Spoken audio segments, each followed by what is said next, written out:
nom du Seigneur soit béni. Alors je vous souhaite à tous et à toutes la bienvenue à notre deuxième session sur manifester la joie divine. Série qui fait partie, thème qui fait partie de la série à son image pour dominer. Alléluia. Thème général qui est tiré de Genèse chapitre 1 verset 26. Dieu dit créons l'homme selon notre image, selon notre ressemblance afin qu'il domine. Le but de cela c'est que de nous permettre de pouvoir manifester le règne de Dieu. Alléluia. D'aller dans tous les endroits, prêcher la bonne nouvelle de Jésus-Christ et d'installer le royaume de Dieu. L'arme, le secret, le mystère de la joie divine est quelque chose qui va vous donner de ne pas mourir avant votre temps. C'est quelque chose qui va vous donner de remplir votre jour. C'est quelque chose qui va vous donner être une puissance qui va vous donner de la santé, qui va vous restaurer, qui va vous donner de la force. Néhémie chapitre 8 verset 10, qui va vous donner de la bonne santé. Proverbe 17 verset 22, qui va donner des pensées favorables dans le cœur. Proverbe chapitre 4 verset 23. Qui va vous permettre de garder votre cœur. C'est un instrument puissant, c'est un don qui est spécial. Jean 15, 11, c'est un don de Dieu, de Jésus. Jésus dit, je vous donne ma paix. Il faut la recevoir afin que votre joie soit parfaite. Donc, Dieu donne des choses, il faut savoir la recevoir. Donc, la session précédente, on a pris le temps donc, de présenter les avantages de la fameuse joie divine et tous ses intérêts avec les textes à l'appui qui montrent combien de fois elle est puissante, elle est opérante, elle restaure les corps, elle vous guérit. Alléluia. Amen.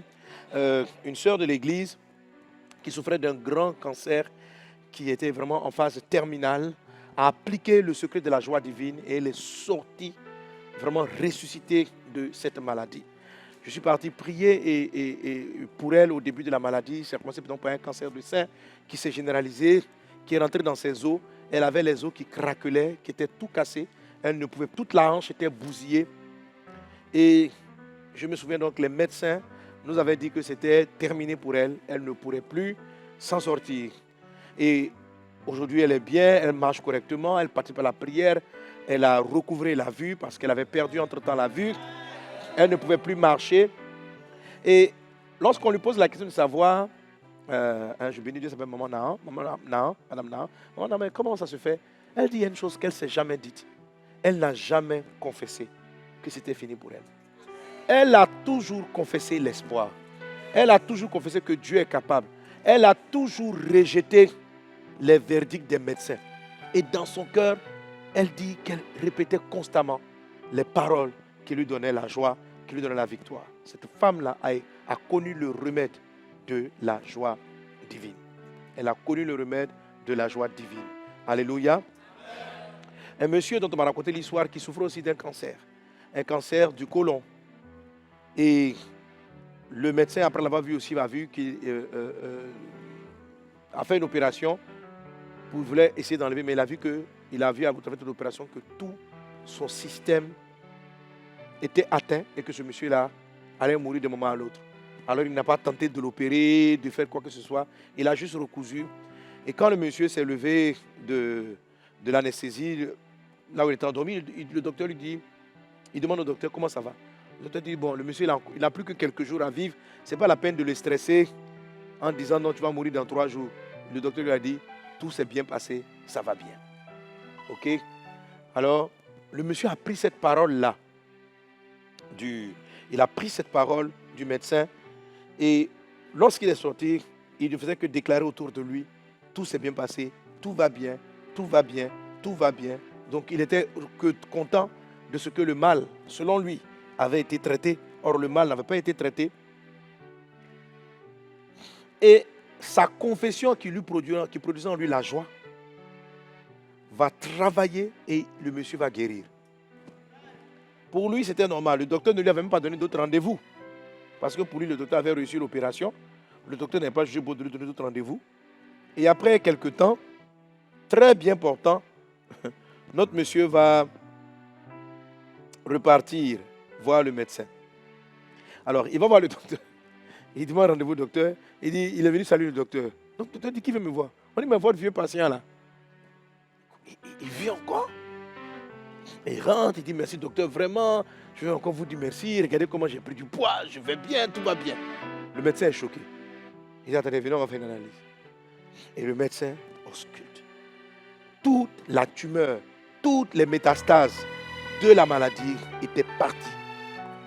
Quel était le pouvoir le pouvoir de la parole. Alléluia. Alléluia. La Bible dit que une bonne parole réjouit le cœur. Une bonne parole réjouit le cœur. Et une fois que le cœur a redémarré dans la joie va remédier, va envoyer la santé progressivement. Que la joie divine soit ton partage. Que la joie divine soit ton partage. Que la joie divine soit ton partage. Alléluia. Mais il n'est pas facile à tout le monde, comme cet homme-là par exemple, de croire simplement à la parole d'un médecin et de commencer à être joyeux pour celle-là.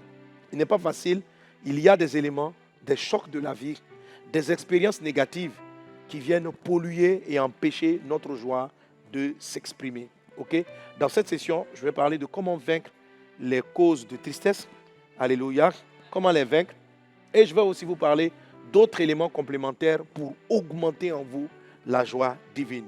Pour augmenter en toi la joie divine. Donc voici les points dont nous parlerons. Et j'espère aussi faire donc le tout dernier point, parler de la fameuse étoile brillante du matin. Quelqu'un donne un bon amen. Alléluia. Gloire à Dieu. Amen, amen. Alors, donc là,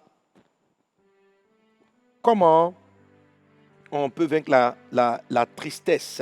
On peut vaincre la tristesse. Alors, la Bible nous dit, on reprend Proverbe chapitre 17, verset 22. Un cœur joyeux est un bon remède, mais un esprit abattu dessèche les eaux. Un cœur joyeux est un bon remède, mais un esprit abattu dessèche les eaux. Amen, amen. Proverbe chapitre 12, verset 25. L'inquiétude dans le cœur de l'homme l'abat, mais une bonne parole, le réjouit. Donc ça c'est le cas de notre cas de monsieur malade. On lui a donné une bonne parole, ça l'a réjoui, ça a redéclenché le moteur de la joie en lui et ça a été un remède pour lui. Proverbe chapitre 15, verset 13. Un cœur joyeux rend le visage serein, mais quand le cœur est triste, l'esprit est abattu. Alors ici ça vous parle de deux niveaux. Quand le cœur est triste, ça va abattre l'esprit. Proverbe 17, 22 nous dit, un cœur joyeux est un bon remède, mais un esprit abattu dessèche les eaux. Alors, si ton cœur est triste, il va avoir pour effet d'abattre ton esprit. Et une fois que ton esprit est abattu, l'esprit va attaquer ta santé. Que cela ne soit pas ton cas dans le nom de Jésus. Que cela ne soit pas ton cas dans le nom de Jésus-Christ. Amen. Alors, le texte de Proverbe chapitre 15, verset 13, dans la version Martin, qui est une version pas très souvent utilisée, mais la version Martin dit ceci.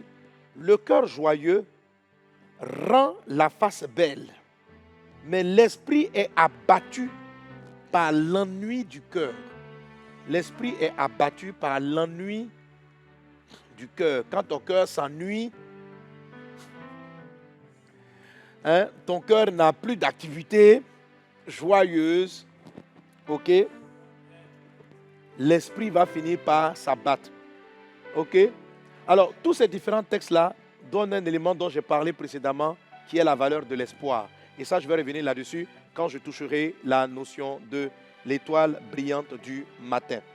Mais ce que je veux te faire voir, c'est qu'un cœur qui est blessé, un cœur qui est inquiet, un cœur qui est attristé est le début des problèmes. Le cœur attristé va finir par attaquer ton être intérieur. Cela n'arrivera pas dans le nom de Jésus-Christ. La joie divine a le pouvoir de venir consoler un cœur abattu. La joie divine, lorsqu'elle arrive, malgré que ton cœur soit attristé par quoi que ce soit, continue de prier et d'espérer en Dieu. La joie divine va rentrer, elle va entrer en toi et elle va traiter avec ce problème. Amen. Alors, un cœur qui est triste et qui demeure, la tristesse demeure, la Bible encore l'appelle un cœur qui a été brisé, un cœur qui a été cassé. Et cela est une des mystères, était des messages de Jésus-Christ. Luc chapitre 4, verset 18, Jésus dit ceci, « L'Esprit du Seigneur est sur moi, il m'a oint pour annoncer une bonne nouvelle. » Alléluia. Vous avez noté que la Bible dit quoi? Une bonne parole réjouit le cœur. Donc Jésus-Christ est venu annoncer aux hommes de bonnes nouvelles. Est-ce qu'on est ensemble? Jésus-Christ est venu annoncer qu'en lui, tu as la victoire. En lui, tu as le triomphe. Alléluia. Donc, lui, il est venu annoncer une bonne nouvelle. Amen. Le salut en lui, la guérison en lui, la restauration en lui, tout a été accompli par l'œuvre de la croix. Et Jésus dit ceci, l'Esprit du Seigneur est sur moi, il m'a oint pour annoncer une bonne nouvelle aux pauvres, il m'a oint pour guérir ceux qui ont le cœur brisé. La deuxième chose que Christ est venu faire, c'est annoncer la bonne nouvelle, prêcher l'évangile. Le mot évangile veut dire bonne nouvelle. Deuxième chose, guérir ceux qui ont le cœur brisé. Troisième chose, délivrer les captifs de la prison. Quand quelqu'un est malade, ce que Dieu fait même avant de guérir son corps, c'est de traiter avec son cœur. Le cœur est le moteur de la vie. Garde ton cœur plus que toute autre chose parce que c'est de lui que viennent les sources de la vie. Alors, pour que tu sois toujours joyeux, pour que la joie puisse se manifester, il faut traiter avec les éléments qui ont brisé le cœur. Dis avec moi, cœur brisé. Cœur brisé. Que la puissance du Saint-Esprit, que la force de la joie divine, à l'instant où je parle, vienne localiser le mal en toi et guérir ton cœur brisé par la puissance du nom de Jésus-Christ de Nazareth. Quelqu'un donne un bon Amen. Alléluia. Alléluia. Comment est-ce qu'on traite avec les cœurs brisés? Jacques chapitre 5, verset 16. Jacques chapitre 5, verset 16. Il y a deux éléments à l'intérieur qui sont essentiels pour arriver à traiter avec le cœur brisé. Alléluia. La Bible dit, confessez donc vos péchés les uns aux autres et priez les uns pour les autres afin que vous soyez guéris. La prière fervente du juste a une grande efficacité. Amen.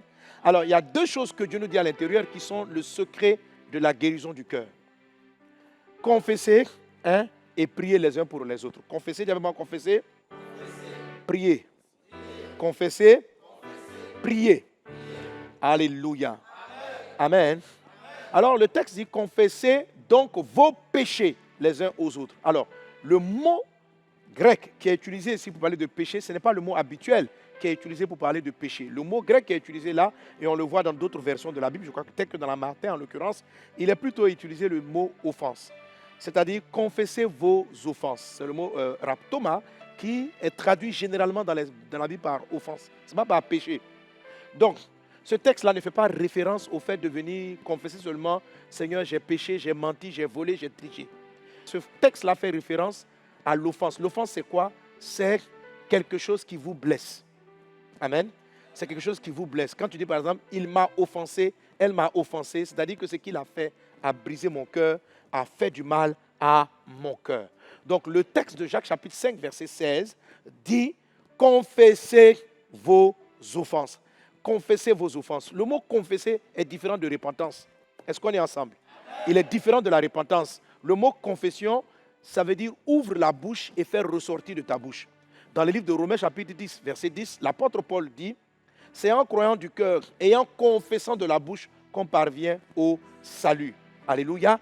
Pour que le salut et la guérison prennent place dans ta vie, il faut que ta bouche s'ouvre. Dieu a créé toutes choses par la parole. Lorsqu'un poison s'est installé dans ta vie, tu dois le vomir. Lorsqu'un poison est venu blesser ton cœur, tu dois le vomir. Pourquoi un cœur brisé est un élément qui contribue à la tristesse? Alors un cœur brisé, c'est un événement offensant qui s'est passé dans ta vie. La perte d'un être cher, une trahison, une situation désolante, une trahison, toutes sortes de trahisons sont des choses qui viennent briser le cœur. Okay? Quand c'est un événement qu'on peut contrôler, ça peut nous faire pleurer, ça peut faire pleurer notre visage, premier niveau de la tristesse ou de la joie divine. Mais lorsque le cœur est brisé, c'est que vraiment quelque chose qu'on ne s'attendait pas du tout est venu casser notre élan. Notre élan pour Dieu, notre élan pour les hommes, notre élan pour notre mari, pour notre femme, pour nos enfants.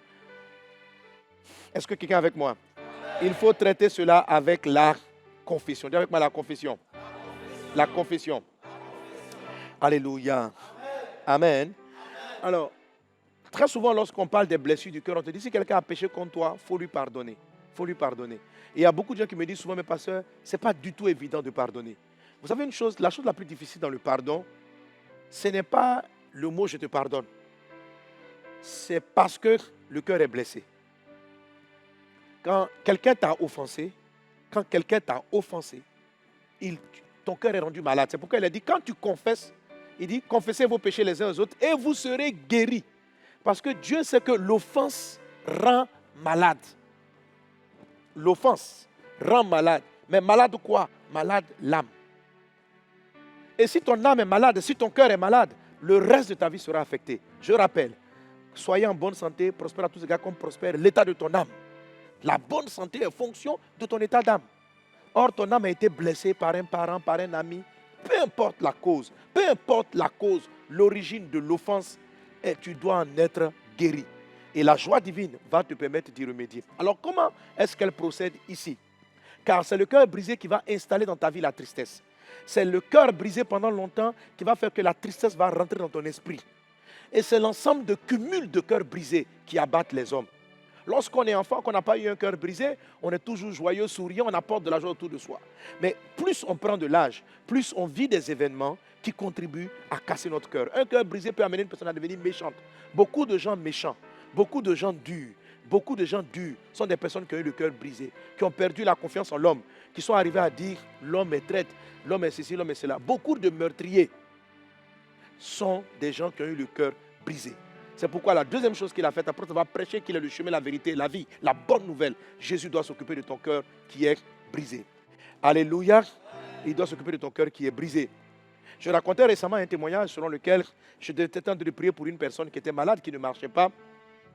Et puis pendant que je priais pour elle, une foule s'est accumulée autour de moi. La foule a commencé à regarder, à m'observer. Et moi, je m'attendais, je dis, waouh, le monde est venu, Jésus. Tu vas glorifier ton nom, tu ne vas pas nous humilier, tu vas élever ton nom. Le gars va marcher ici. On est resté en prière, c'est plus 5 heures, 6 heures, 7 heures. Le gars n'a pas bougé. Dans la foule, il y en a qui vont, qui reviennent, mais en tout cas, il y en a qui étaient là. Il va marcher, il va marcher. Bref, à la fin de l'histoire, il n'a pas marché. Honnêtement, ça a brisé mon cœur. Et je n'ai pas traité avec cela. Donc, cette fissure-là s'est mise en moi et elle va commencer à attaquer ma foi.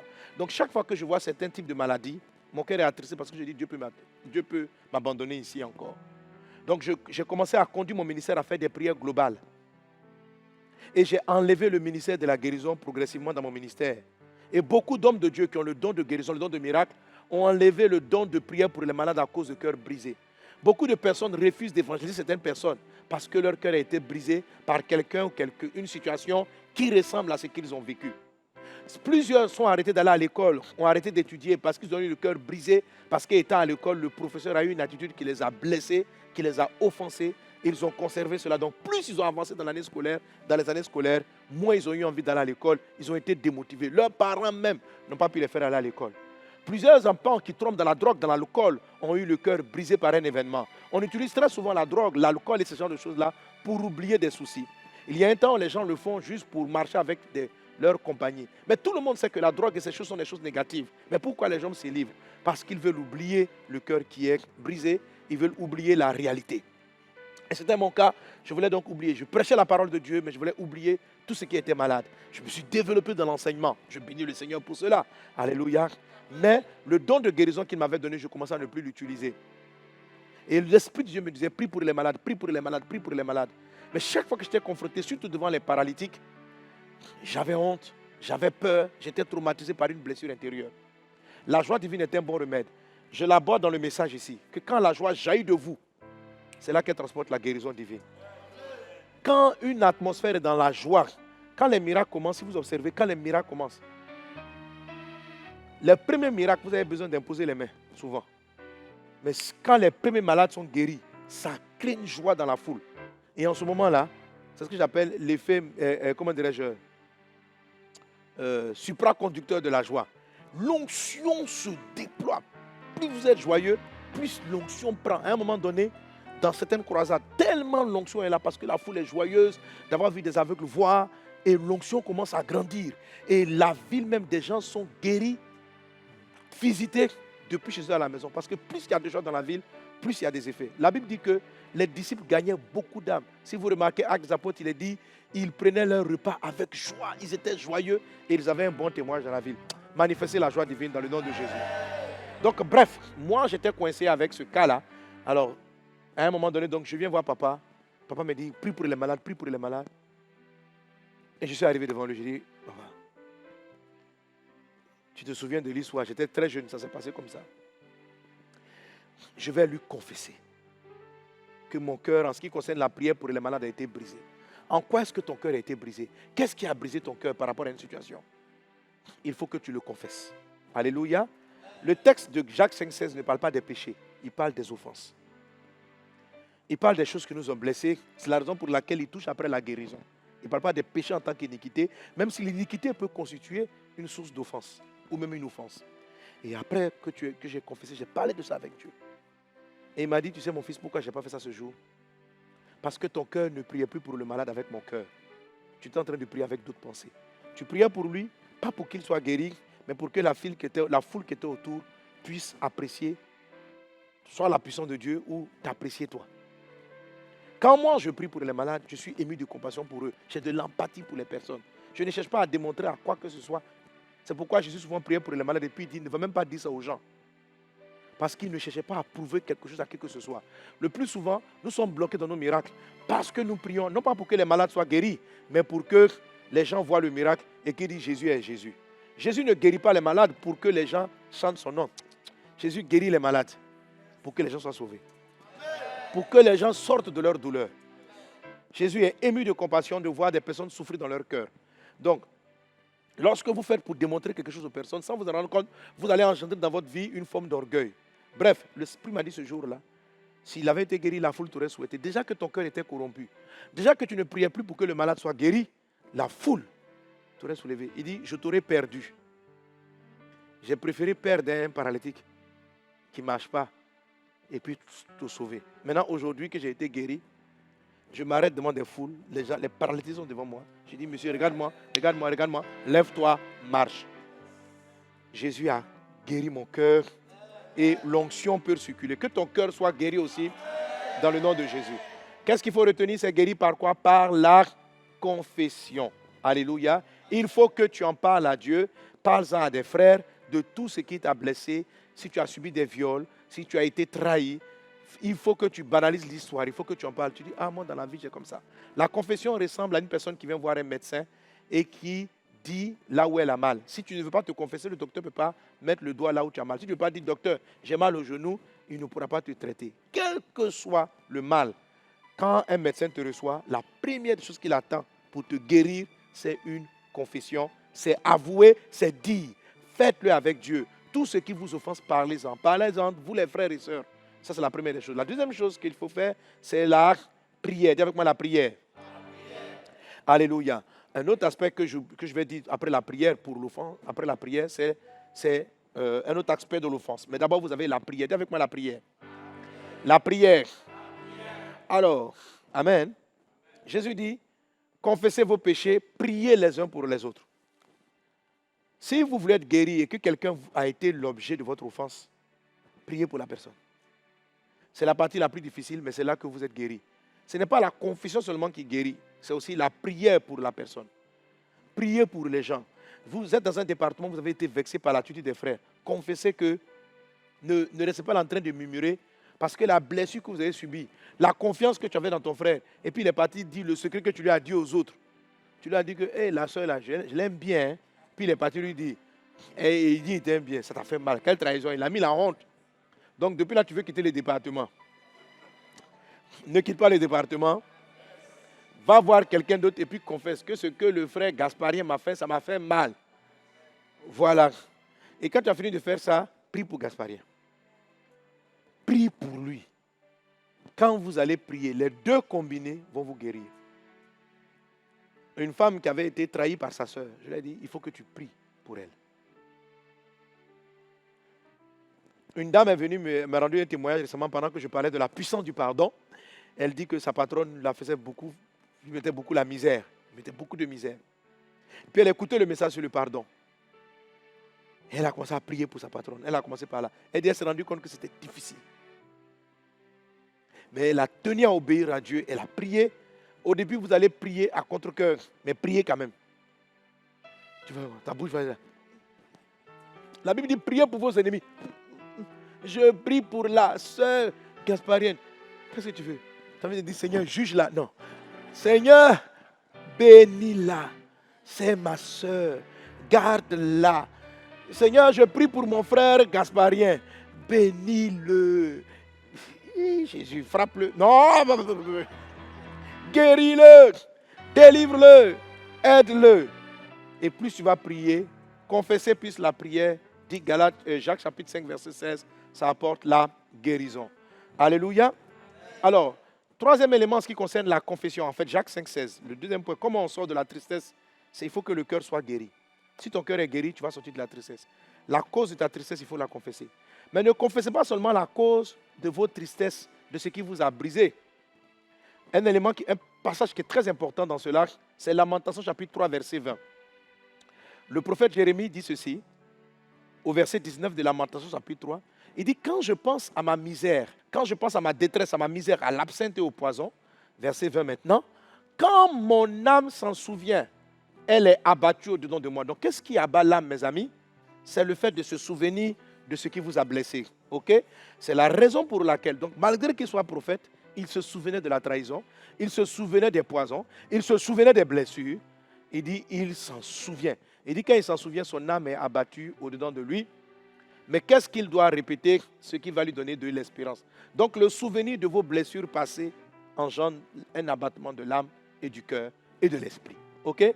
Donc, si vous guérissez ce qui s'est passé dans le passé, vous n'allez plus voir la tristesse vous envahir et les changements d'humeur, vous allez sortir du caractère lunatique. Une personne qui est lunatique est une personne qui a été blessée quelque part. Peut-être elle ne s'en souvient pas. Si vous ne vous en souvenez pas, demandez au Saint-Esprit dans la prière, rappelle-moi, qu'est-ce qui fait que je suis toujours nonchalante, froide, triste? Je m'irrite facilement. Seigneur, rappelle-moi. Je ne sais pas à quel moment mon cœur a été brisé, mais je t'assure, ça peut s'être passé très tôt dans ton enfance et même avant que tu sois conscient de qui tu es et de comment tu fonctionnes. Ok? Que Dieu te guérisse au son de cette voix, au nom de Jésus. Une autre chose que vous devez confesser, c'est ce qui peut vous offenser. Amen. Ce n'est pas simplement les offenses que vous avez subies, mais c'est potentiellement les choses qui vous offensent quotidiennement. Qu'est-ce qui t'irrite facilement? Qu'est-ce qui te vexe vite quand tu marches avec des gens? Qu'est-ce que tu ne supportes pas du tout?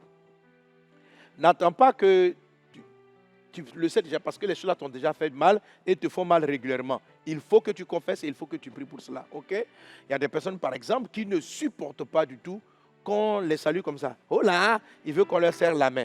Il y en a qui ne supportent pas qu'on leur serre la main. En fait, chacun a ses habitudes et chacun sait ce qui est susceptible de le vexer, de le frustrer. Alors, confessez ça à Dieu, dis Seigneur, il y a une chose que je ne supporte pas. Mais il est important que tu sois libéré de cette chose que tu ne supportes pas. Parce que tu ne peux pas changer le monde autour de toi. Ok? Tu ne peux pas changer le monde autour de toi. Tant que cette chose qui t'offense potentiellement existera, Satan pourra passer pour te blesser davantage. Donc, arrache-lui ce pouvoir en faisant en sorte que cette chose-là ne soit plus pour toi une source d'offense, une source de douleur. Amen. Donc, fais en sorte que si tu ne mets pas qu'on te salue, oh là, qu'on te salue comme ça, fais en sorte que si on te salue, oh là, ça ne te fasse plus rien. Dis à Dieu, quand on me salue, oh là, ça me fait mal. Je viens confesser que oh là m'énerve. Jésus-Christ. Il y en a, ils n'aiment pas qu'on prononce un de leurs prénoms. Ils s'appellent Gasparien, Modibo, Gaspard. Ils n'aiment pas le prénom Modibo. Et il y a un gars qui a trouvé son nom, il appelle Modibo. Donc ce nom-là l'énerve. Et quand le gars prononce, ça l'énerve. Va dire à Dieu, je n'aime pas qu'on m'appelle de ce prénom. Quand tu l'utilises, ça me fait mal. Si je pouvais l'enlever de ma pièce d'identité, je l'aurais enlevé. Mais c'est sur ma pièce d'identité, ça me fait mal. Et tu dois arriver à décider que dorénavant, ça ne te fera plus mal. Tout ce qui est susceptible de vous faire mal, vous devez le désactiver parce que c'est quelque chose que l'ennemi pourra utiliser constamment pour casser votre joie. Choisissez de ne plus être énervé par quoi que ce soit, de ne plus être attristé par quoi que ce soit. Quelqu'un donne un bon amen. Alléluia. Amen. Donc si vous appliquez cela, vous allez guérir le cœur de toutes les brisures. Et une fois qu'il est guéri, il ne va plus s'abattre. Et s'il n'est plus abattu, vous allez avoir donc la joie divine sera beaucoup plus facile. Le pardon sera beaucoup plus facile. Amen. Amen. Ça, c'était notre quel point? Premier point, naître de nouveau. Deuxième point, rempli de Saint-Esprit. Troisième point, changer de raisonnement. Quatrième point, espérer contre toute espérance. Cinquième point, confesser et prier. Alléluia. Confesser et prier par rapport à l'offense. Amen, amen, amen. C'était le cinquième point. J'avais dit qu'on allait parler de l'étoile brillante du matin, mais juste avant qu'on ne parle de l'étoile brillante du matin, un point important. Je vous avais dit que la joie divine se nourrit, s'alimente du rêve, de l'espérance. Amen. Donc on a parlé du point d'espérer contre toute espérance. OK? Ça c'est un point qui est très important. Donc d'avoir de l'espoir. Amen. Donc l'étoile brillante du matin fait partie de la notion de l'espoir. Donc je le traite en annexe, mais on va tout de même parler parce que c'est vraiment important. Amen, amen. Amen. Alors, l'autre point dont je veux parler, donc, qui sera notre quel point? Le 6e point, on va l'appeler le contentement. Dis avec moi le contentement. Alors, le contentement est un autre aliment de la joie divine. Le mot contentement, ça veut dire simplement être content, se réjouir des choses qui sont petites. OK? Ça se réjouit des petites choses, ça se réjouit des petits changements. Alors, ça, c'est très important dans la joie divine et ça la fait augmenter dans votre vie. Alors, une des mentalités du monde, c'est de mépriser ce qui est petit. Il faut que vous sachiez que Dieu choisit ce qui est faible pour confondre ce qui est fort. Alléluia. Alors, on va ouvrir nos Bibles, on va lire Matthieu chapitre 21, verset 22. Matthieu le chapitre 21, verset 22.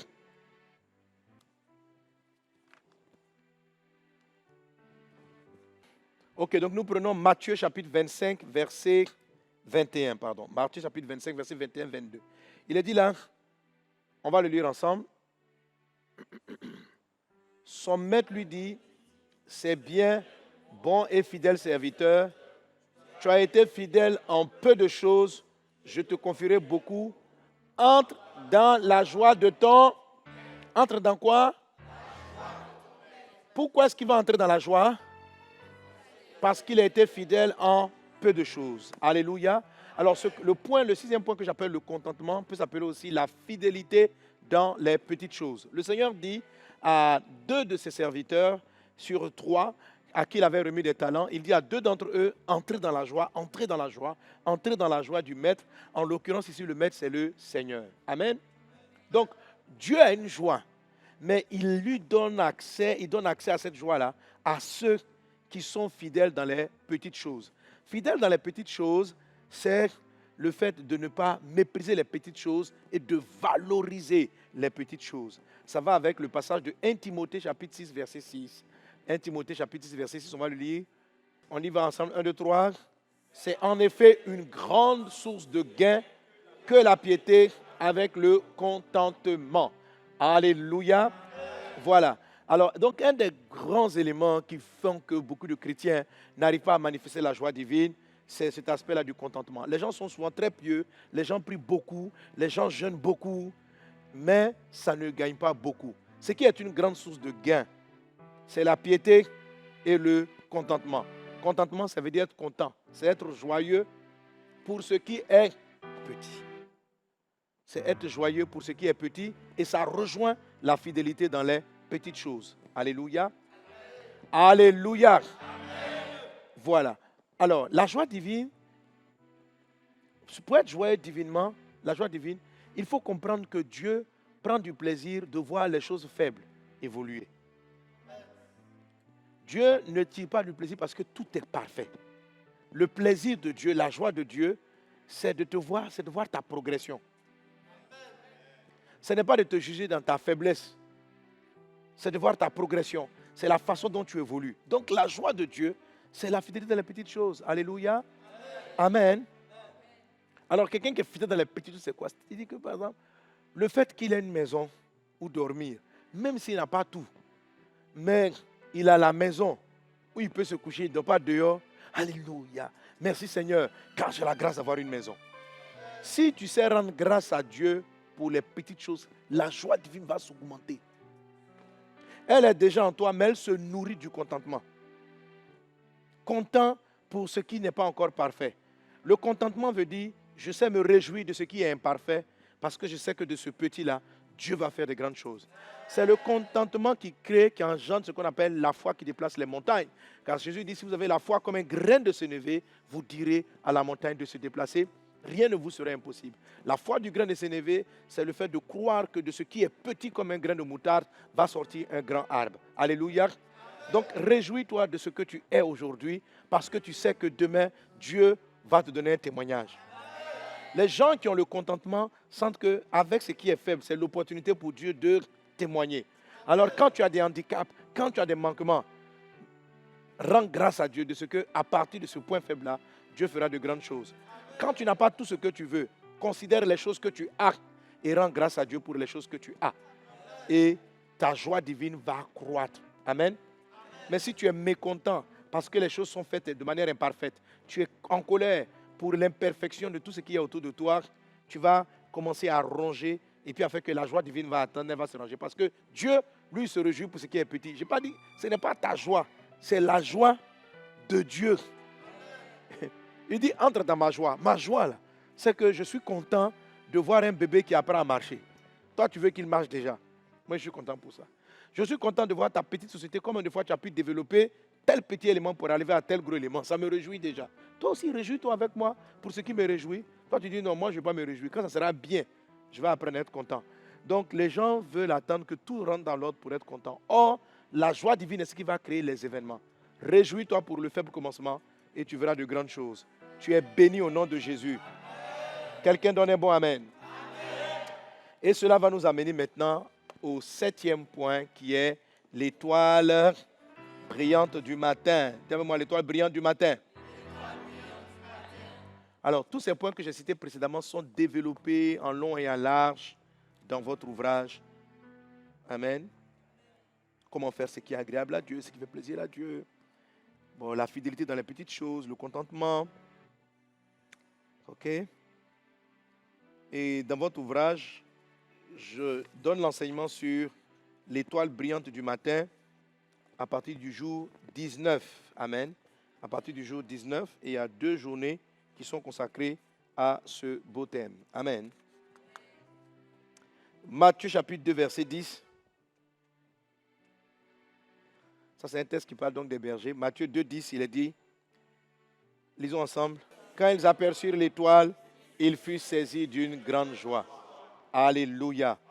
Quand tu aperçois l'étoile de Dieu, tu es rempli de joie. Quand ils aperçurent l'étoile qui indiquait le prince de la paix, quand ils aperçurent l'étoile, ils furent remplis de grande joie.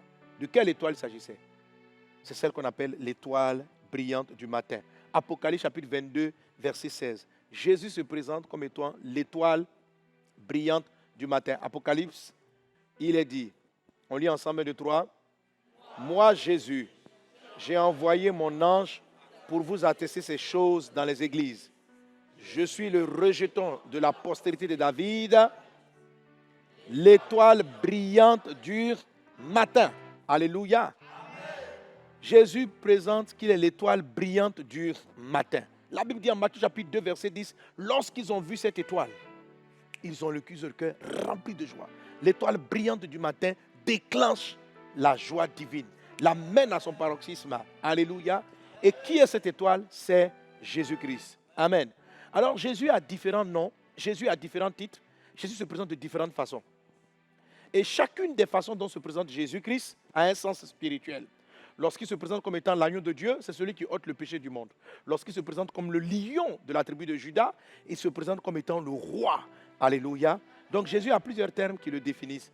Et Apocalypse 22 nous dit que Jésus est l'étoile brillante du matin. Quelle est cette étoile brillante du matin? L'étoile brillante du matin, c'est cette étoile-là qui indique que le jour va se lever. Bien avant le lever du soleil, cette étoile-là brille dans toute sa gloire. Pendant que la nuit est encore là, pendant que les ténèbres sont encore là. C'est une étoile qui apparaît bien beaucoup plus tôt dans la nuit, mais elle se confond avec les autres étoiles. Jusqu'à ce que les autres commencent à disparaître. L'étoile brillante du matin est là et elle annonce qu'un jour va se lever. L'étoile brillante du matin est un sens prophétique de Jésus. Et la Bible dit d'honorer cela, de faire cela, de considérer cela. Ce n'est pas simplement des passages allégoriques, métaphoriques que je prends. 2 Pierre chapitre 1, verset 19. Lisons 2 Pierre chapitre 1, verset 19. Il est dit, on y va ensemble, 1, 2, 3. Et nous tenons d'autant plus certaine la parole prophétique à laquelle vous faites bien de prêter attention comme à une lampe qui brille dans un lieu obscur jusqu'à ce que le jour vienne apparaître et que l'étoile du matin se lève dans vos cœurs. Amen. On peut aller au verset 20. Cela dans vos cœurs. Sachant tout d'abord vous-même qu'aucune prophétie de l'Écriture ne peut être un objet d'interprétation particulière. Amen. Alléluia. Car ce n'est pas par une volonté d'homme qu'une prophétie a jamais été apportée, mais c'est poussé par le Saint-Esprit. Amen. Alors, on revient au verset 19. Dieu dit, nous tenons, bon, à la fin du verset 19, il est dit, que l'étoile du matin, donc l'étoile brillante du matin, se lève dans vos cœurs. Donc la Bible nous dit qu'il y a une étoile qui doit se lever dans nos cœurs. Et cette étoile qui se lève dans le cœur est fonction des prophéties que Dieu a annoncées. Il dit, et nous tenons d'autant plus certaine la parole prophétique à laquelle vous faites de prêter attention. Alléluia. Lorsque l'étoile brillante du matin se lève, il y a beaucoup de joie. Matthieu 2,10. Et la Bible dit, dans ce passage de 2 Pierre 1,19, qu'on doit prêter attention aux prophéties jusqu'à ce que se lève l'étoile brillante. Et l'étoile brillante est celle qui annonce la fin d'une souffrance, la fin d'une épreuve, la fin d'une difficulté. Je vois l'étoile brillante du matin se lever dans ta vie. Je vois l'étoile brillante du matin se lever dans ta vie. Je vois l'étoile brillante du matin se lever dans ta vie au nom de Jésus de Nazareth. Lorsque j'étais en classe de terminale, j'ai eu un songe, une vision, je ne sais plus, je ne me souviens plus. Mais l'Esprit m'a dit, il dit, mon fils, tu vas passer par des moments difficiles. Il dit, tu ne vas rien comprendre. Ça sera une période très difficile, tu ne vas rien comprendre. Mais je te demande une seule chose. Souviens-toi que je te l'ai annoncé et que j'ai dit que tu vas t'en sortir très élevé et ça va te bénir. Cette période a dû durer 3 ou 4 ans, peut-être 5 ans de ma vie. Donc, je finissais la terminale, je suis rentré en année supérieure et je voyais ça comme étant la vallée de l'ombre de la mort. Il m'a dit, tu ne comprendras rien. C'était la période où Dieu, c'est-à-dire que tout ce que c'est comme si toutes mes certitudes venaient de tomber. Vous avez beaucoup d'enthousiasme lorsque vous venez dans le Seigneur, beaucoup de joie. On dit ce que Dieu dit, va faire, tout ça là. À un moment donné, tu te demandes, mais est-ce que la Bible même, est-ce que c'est vraiment Dieu même? C'est-à-dire que, mais est-ce que c'est réel? Pourtant, au début, les choses semblent réelles. La David décrit ça comme étant la vallée de l'ombre de la mort. C'est une période de grande confusion. Je ne savais plus où partir. J'avais l'impression d'avoir des révélations qui n'arrivaient pas. J'avais l'impression d'avoir dit des choses et puis tout était confus. Mais chaque fois que je ne voulais pas quitter le Seigneur, mais chaque fois que ça s'amplifiait, je me souvenais de ce qu'il m'avait dit. Que je serai avec toi. Je serai avec toi. Je serai avec toi. Je suis avec toi. Il a dit, dans ce trouble-là, je ne vais pas te laisser. Et je me suis ancré sur cette révélation. Il dit, et ça m'a appris, il dit, je ne suis pas avec toi parce que tu le sens. Je suis avec toi parce que je te l'ai dit.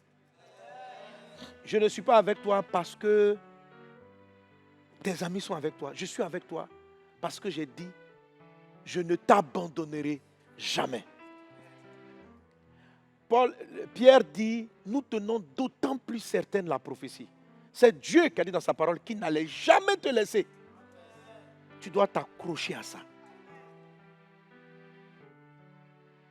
C'est ton encre dans les ténèbres. Il dit jusqu'à ce que l'étoile brillante s'élève. Alléluia. Ce que Jésus a dit.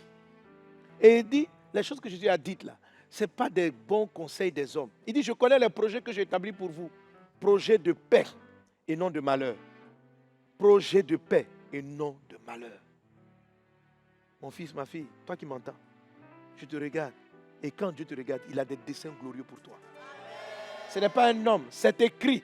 J'ai pour toi des projets de paix et non de malheur. Tu dois t'ancrer à ça. Nous tenons d'autant plus certaine la parole prophétique à laquelle vous faites bien de prêter attention comme une lampe qui brille dans un lieu obscur. Le lieu est obscur. Ta situation est obscure. Tu ne sais pas où tu t'en vas. Tu ne sais pas où tu évolues. Tu ne sais pas ce que ta vie va devenir. Mais tu sais une chose, il a dit, je ne te délaisserai pas. Je suis avec toi. Ils te feront la guerre, mais ils ne te vaincront pas. Tu as l'impression que les gens se lèvent, on fait tout pour te faire quitter ton travail. Tu regardes en toi, tu sais que tu marches dans la parole de Dieu. Appuie-toi sur la parole. Tiens-la d'autant plus certaine. Les choses qu'il a dites. Je suis avec toi. Je ne te délaisserai point. Mes parents m'avaient mis dehors. Je suis avec toi. Je ne te délaisserai point. Il dit, comme une lampe qui brille dans un lieu obscur, jusqu'à ce que le jour vienne apparaître et que l'étoile brillante du matin se lève dans vos cœurs. L'étoile va se lever, mais il faut que tu restes accroché à la prophétie. L'endroit est obscur. Tu ne sais pas ce qui se passe, mais reste attaché à ce qu'il a dit. De quelle prophétie parle-t-on? De celles qui sont écrites dans les Saintes Écritures.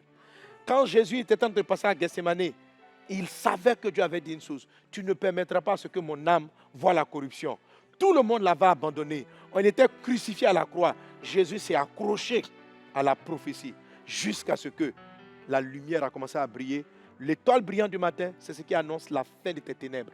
Quand l'étoile brillante du matin arrive, je te dis, avant le jour, tu commences à sentir la paix. Tu es dans la confusion, tu ne sais pas aller à droite. Et tu confesses la parole. Papa, tu as dit que tu ne vas pas me laisser. Papa, tu as dit que tu es avec moi. Cette dame dont je parlais qui souffrait du cancer, quand je parlais avec elle, elle ne faisait que se répéter. Tu as dit dans ta parole que tu me guériras. Tu as dit dans ta parole. Tu as dit dans ta parole. Tu as dit dans ta parole. Tu m'as donné les versets. Tu m'as donné. Et dans cette situation, tu as dit que tu seras avec moi. Tu m'as dit ceci. Tu rappelles la promesse. Tu rappelles la promesse. Elle est comme ta boussole dans une période obscure. C'est jusqu'à ce que dans ton cœur, une lueur d'espoir apparaisse. C'est ce qu'on appelle l'étoile brillante du matin. Ceux qui espèrent contre toute espérance, à un moment donné, l'étoile commence à briller. Et quand elle commence à briller, c'est que ta douleur va s'arrêter. Parce que quand l'étoile brillante du matin se lève, c'est que le soleil est sur le point de se lever dans ta vie. Je vois dans la vie de plusieurs que l'étoile brillante du matin a commencé à se lever. Je vois l'annonce que tes douleurs, tes larmes et tes souffrances sont en train de finir jusqu'à ce qu'elle se lève. Et quand tu la vois briller, quand tu la verras briller, la Bible dit, Matthieu chapitre 2, verset 10, quand ils ont vu l'étoile, ils ont vu l'espoir. Ils ont vu la fin de leurs larmes. Ils ont vu la fin de leur douleur. Ils ont vu la fin de leur souffrance. Accroche-toi à ce que ton Père t'a dit. Si tout le monde t'abandonne, si la vie t'a lâché, Dieu a dit, je suis avec toi ma fille. Je te tiens par la main, je te conduis. David dit, quand je marche dans la vallée de l'ombre de la mort, je ne crains aucun mal, car ta houlette et ton bâton me rassurent. Ta houlette, c'est ta parole. Ton bâton, c'est ta parole. Ce que tu dis, c'est ta parole. Je m'accroche à tes prophéties. Je m'accroche à tes déclarations. Pas aux idées des hommes. Ce qui est écrit a été prouvé, attesté, vécu. Je ne comprends plus rien. Tout est sombre autour de moi et je reste attaché. Et à un moment donné, pendant que tu es dans ta chambre en train de prier dans tes larmes, quelque chose commence à briller en toi. Tu sens une lumière qui est en train de briller. L'espoir qui commence à apparaître, ça s'appelle l'étoile brillante du matin. Il dit jusqu'à ce que l'étoile brillante se lève dans vos cœurs et que vous voyez paraître. Que vous voyez paraître l'étoile brillante dans vos cœurs. Mais quand l'étoile brillante du matin s'élève, frère, c'est que le jour va s'élever. Je déclare par l'Esprit du Seigneur que ta nuit va tomber, ta nuit va disparaître. Et un jour nouveau se lève maintenant dans ta vie. Tu sors de la nuit et tu rentres dans la lumière. Tu sors des ténèbres. N'attends pas que la lumière se lève. Réjouis-toi déjà de voir l'étoile brillante du matin. Que la grâce et la paix du Seigneur soient avec vous. Vous êtes bénis au nom de Jésus. Manifestez la joie divine. Le mystère de la joie divine. La grâce et la paix du Seigneur soient avec toi. Amen. Donc, priez maintenant. Je lève la voix. Demandez au Saint-Esprit, inonde-moi, inonde-moi. Et plus vous allez prier pour qu'il vous inonde, il va vous inonder de sa joie. Il va t'inonder de sa paix. Et sa paix va venir. Pour certains d'entre vous, quand tu vas dire inonde-moi, il va faire briller l'étoile brillante du matin. Pour d'autres d'entre vous, la joie va descendre. Et bien, vous devez laisser votre raisonnement, que votre raisonnement ne soit pas influencé pour dire, mais comment je peux avoir la paix dans la maladie? Comment je peux avoir la joie dans la tristesse? C'est possible. Elle s'appelle la joie divine. Laisse-la s'installer. Laisse-la prendre le contrôle. Laisse le Saint-Esprit te faire rire au milieu de la tempête. Laisse l'Esprit de Dieu te donner la joie divine au milieu de l'offense, au milieu de la tristesse, au milieu de l'abandon. Une étoile brille dans ton cœur. Laisse l'Esprit de Dieu manifester cela en toi. Elle commence à briller et la lumière s'installe. Et la lumière s'installe. Tu es rempli du Saint-Esprit. Et l'étoile brillante du matin prend le dessus. Car le jour se lève dans ta vie. Réjouis-toi, réjouis ton espérance. Tu as espéré contre toute espérance. Tout semblait sombre. Rien ne montait qu'il y allait avoir un changement. Mais tu as continué de croire. La lumière se lève dans ta vie. La joie divine est la joie même qui précède le miracle. Ce n'est pas la joie qui vient parce que le miracle est arrivé. C'est la joie qui précède le miracle. C'est la joie qui va rendre ta joie parfaite. C'est la joie qui va créer en toi la santé divine, qui va te guérir, qui va consoler ton cœur, qui va consoler ton âme. Sois rempli du Saint-Esprit et manifeste la joie divine au nom puissant de Jésus-Christ de Nazareth. Et quelqu'un dit avec moi un bon Amen.